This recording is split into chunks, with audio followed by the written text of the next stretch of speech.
আরে এরকম করতে করতে করতে করতে হুট করে গোল হয়ে গেছে। হুট করে যখন বলটা টান মারবে তখন হয় গোল হবে, মানে কিছু একটা হতে যাচ্ছে, মানে মেসির পায়ে বল মানে ওখানে কিছু একটা ঘটবে। অনেক ফুটেজ সামনে চলে আসে যে মেসিকে মানে প্লেয়াররাই প্রোটেক্ট করছে, মানে ওনাকে কেউ কিছু বলতে পারছে না বা টাচ করতে পারবে না, মানে ওরাই প্রোটেকশনটা দিচ্ছে। এই ভালোবাসাটা পেতে না আসলে ভাগ্যের দরকার হয়। জীবনে অনেক কিছুই থাকে, ভালোবাসা কজনেরই বা থাকে, তাই না? এই ভালোবাসাটা আসলে গড গিফটেড, এটা সবাই পায় না। অ্যান্ড উনি পেয়েছেন, উনি ধন্য, পাশাপাশি আমরাও ধন্য। রুচি চানাচুর 300 গ্রাম ও 500 গ্রামের ফ্যামিলি প্যাক, এক প্যাকে পুরো পরিবার।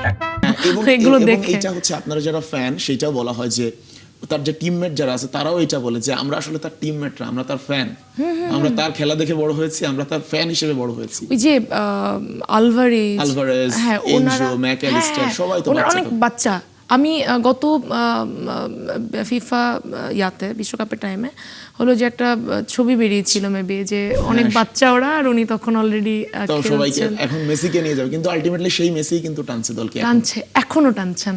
এবং আমার মনে হয় যে সবাই তাকিয়েছে যে উনি কিভাবে খেলবেন এটা দেখার জন্য, মানে ওনার জাদুটা। আমরা সেদিনও টিসিতে বসে এটাই বলছিলাম যে দেখো উনি হাঁটছেন, উনি কিন্তু খুব একটা দৌড়ায় না মাঠে, তো হুট করে যখন বলটা টান মারবে তখন হয় গোল হবে, মানে কিছু একটা হতে যাচ্ছে, মানে মেসির পায়ে বল মানে ওখানে কিছু একটা ঘটবে।